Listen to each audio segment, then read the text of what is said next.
আসসালামু আলাইকুম।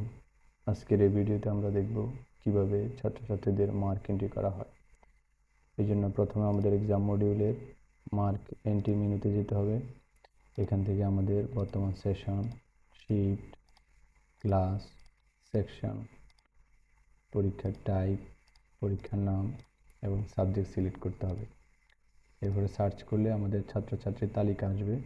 এখান থেকে আমরা থিওরি, অবজেক্টিভ এবং সাবজেক্টের কনফিগারেশন অনুযায়ী যে মার্কগুলো থাকার দরকার আমরা সেগুলো দিতে পারবো। এখানে একজনকে সেভ দিতে পারবো অথবা একসাথে সবার মার্ক এন্ট্রি করে এখানে সেভ দিতে পারবো।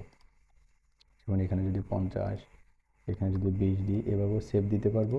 অথবা আমরা মার্কগুলো বসানোর পরে এখানে এসে সর্বশেষ সেভ দিতে পারবো।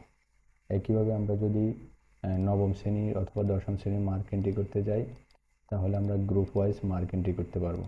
এক্ষেত্রে আমাদের গ্রুপ সাবজেক্টগুলো আসবে। যেমন আমি যদি ফিজিক্সের মার্ক এন্ট্রি করতে যাই, তাহলে আমাদের থিওরি, অবজেক্টিভ, প্র্যাকটিক্যাল এই মার্কগুলো আসছে। এভাবে প্রত্যেকটা সাবজেক্ট আমরা আলাদা আলাদা করে সিলেক্ট করে মার্ক এন্ট্রি করতে পারবো। এটা হচ্ছে আমাদের মার্ক এন্ট্রি অপশন।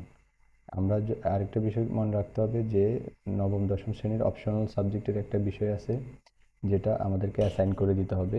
সেটি আমাদের সেটিংস মেনুতে অপশনাল সাবজেক্ট অ্যাসাইন অপশন মেনুতে এসে শিফট, ক্লাস এবং সেকশন সিলেক্ট করে আমরা আমাদের যাদের যেই সাবজেক্টটা অপশনাল সেটা আমরা এখান থেকে সিলেক্ট করে সেভ করে দিতে হবে।